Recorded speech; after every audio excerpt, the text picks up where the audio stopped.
Mumbai police दलातल्या एका माजी अधिकाऱ्याचाही तिकडे संबंध आहे त्या ड्रगच्या कारखान्यात, आणि तो शिंद्यांशी संबंधित आहे. नावं घेईन लवकरच. महाडमधल्या कॅबिनेट मंत्र्याचा मुलगा फरार आहे. तो कुठे आहे ते मी सांगतो पाहिजे तर पोलिसांना. काय चाललंय या राज्यामध्ये? त्या युत्या बित्या आघाड्या होत असतील हो. म्हणून भारतीय जनता पक्षाचा सर्व पातळीवरती पराभव करण्यासाठी भारतीय जनता पक्षातले संबंधित लोक आम्हाला मदत करत असतील तर आम्ही त्याचं स्वागत करतो. राऊत साहेब, तुम्ही एक म्हणालात, एक महत्त्वाचा उल्लेख केला की या ड्रग्ज प्रकरणात मुंबई पोलीस दलातल्या एका माजी अधिकाऱ्याचा समावेश आहे आणि तो शिंद्यांशी संबंधित आहे. कोण हा अधिकारी आहे तुम्ही देतो ना. बघा, हे मी सांगण्यापेक्षा देवेंद्र फडणवीस गृहमंत्र्यांनी सांगावं. त्यांच्यापर्यंत सगळी माहिती आलेली आहे. काय लपवत आहेत, कोणाला पाठीशी घालतायत? एकनाथ शिंदेना, त्यांच्या मुलाला की त्यांच्या टोळीला? हे टोळ्या चालवतायत आणि अशा अनेक मार्गानं पैसे गोळा करून राजकारणामध्ये आणतात. महाराष्ट्राचं राजकारण देवेंद्र फडणवीस यांच्या नेतृत्वाखाली नशेबाज राजकारण झालेलं आहे. नशेबाज, नशेच्या व्यापारातून आलेला पैसा सुद्धा राजकारणात वापरला जातोय. प्रकरण थंड कसं पडलं? इतकं गंभीर प्रकरण. छत्रपतींच्या भूमीमध्ये साताऱ्यात एक खतरनाक ड्रगचा कारखाना सापडतो. मुंबईचे पोलीस जाऊन त्याच्यावरती रेड टाकतात. साताऱ्याचे नाही, सातारच्या पोलीस अधीक्षकाने वाचवायचा प्रयत्न केला. मुंबईचे पोलीस जाऊन तिथे रेड करतात. मग त्या पोलिसांच्या तपासात अडथळे आणले जातात गृह खात्याकडून, उपमुख्यमंत्र्यांच्या यंत्रणेकडून, आणि हे प्रकरण हाताबाहेर जाते म्हटल्यावरती संबंधित मंत्री हे गृहमंत्र्यांच्या किंवा मुख्यमंत्र्यांच्या पायाशी जातात वाचवण्यासाठी, आणि प्रकरण थंड केलं जातं. हा जो माजी पोलीस अधिकारी आहे, हा मुंबई पोलीस दलातला आहे? नक्कीच बाहेरचा आहे. मुंबई पोलीस दलातला. हा शिंद्यांचा फार जवळचा आहे. हा शिंद्यांचा अत्यंत जवळचा, शिंद्यांचा शार्प शूटर आहे तो. त्याचा संबंध आहे तिथे. हा नशेचा पैसा राजकारणात आणला जातो, लक्षात घ्या.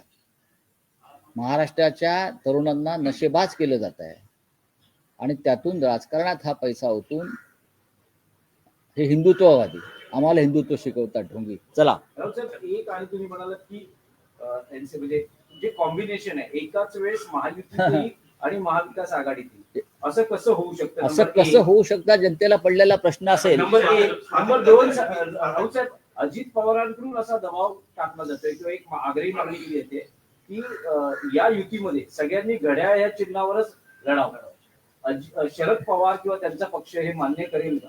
आता हे मी कसं काय सांगू? बघा, शरद पवारांचा एक स्वतंत्र पक्ष आहे.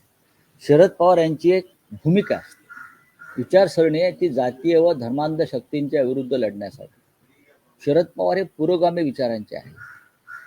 शरद पवार यांनी त्यांच्या जीवनभर भाजपसारख्या प्रवृत्तींशी लढण्यामध्ये त्यांचं आयुष्य घालवलेलं आहे, आणि आम्ही सुद्धा त्यांच्याबरोबर त्या लढ्यामध्ये अनेकदा उतरलेलो आहोत. त्याच्यामुळे भविष्यामध्ये त्यांचा पक्ष कोणत्या दिशेने जाणार आहे हे शरद पवार साहेब ठरवू शकतात. आणि विलिनीकरणाचे संकेत आहेत का? मला असं वाटत नाही की विलिनीकरण होईल.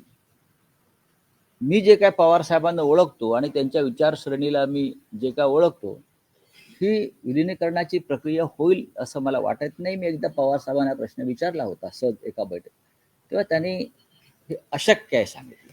अजित पवारांच्या राष्ट्रवादीला महायुतीमध्ये मुंबईत घेतलं जात नाही. जर अजित पवारांचा पक्ष जर तुमच्यासोबत युती करेल, नाही शक्य आहे? नाही. आम्ही नाही.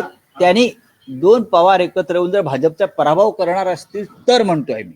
जर पुण्यामध्ये तुम्ही त्यांच्या सोबत गेलात, म्हणजे ठाकरे बंधू सोबत आले, ती ताकद अजून वाढेल का असं कोण म्हणताय? राष्ट्रवादीचे. कोणती राष्ट्रवादी?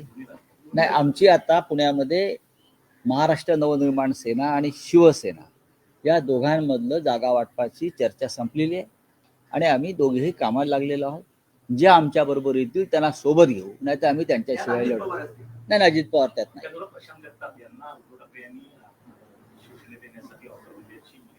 नाही, माझ्याकडे माहिती नाही. उद्धव साहेबांनी त्यांना नक्कीच फोन केला असेल, कारण असे कार्यकर्ते लढणारे जर आमच्याकडे आले तर आम्ही नक्कीच पुढे जाऊ.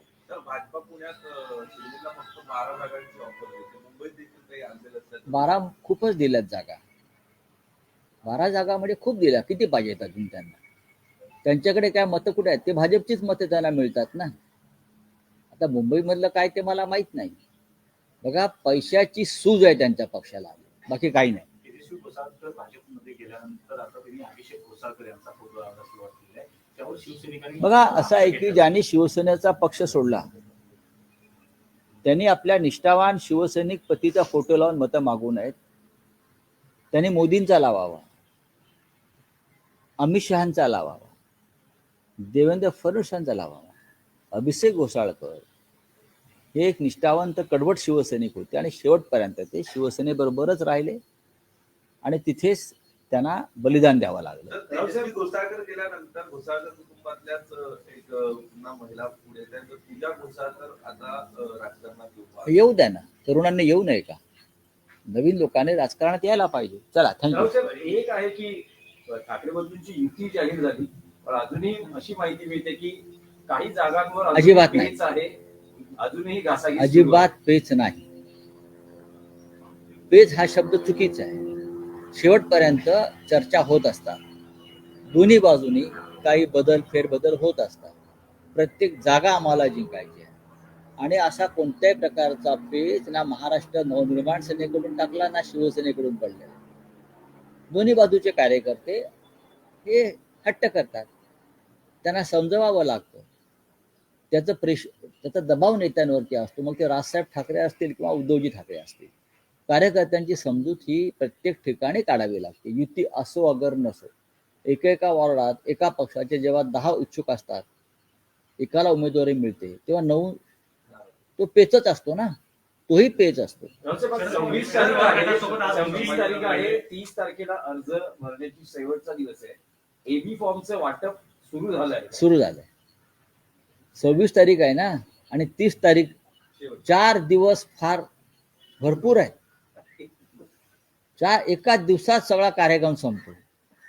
आधीच 2 दिवस निघून गेले, कोणी अर्ज भरलेले नाहीत. फार आपण पाहिलं असं होणार सगळं. तुम्ही काही चिंता करू नका. आज जयंत पाटील येत आहेत मातोश्री. येऊ द्या ना, चांगली गोष्ट आहे. अजूनही एनसीपीशी चर्चा चालू आहे. हो, होणार. शेवटच्या क्षणापर्यंत सुरू राहील. एनसीपी बरोबर आमची आघाडी होईल. होईल.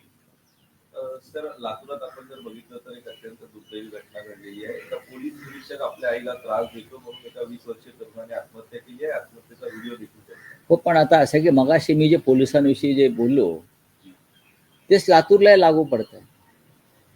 पोलीस हे एकतर गुंडांसारखे वागतायत, दरोडेखोरासारखे वागतायत आणि गृह खात्याचं त्या पोलीस खात्यावरती कोणतंही नियंत्रण नाही, अजिबात नाही. विकास गोगावले मंत्री पुत्र फरार आहे. एक पोलीस अधिकारी एका कुटुंबाचा छळ करतो, त्यातून आत्महत्या होत आहेत. बीडची प्रकरणं समोर आहेत.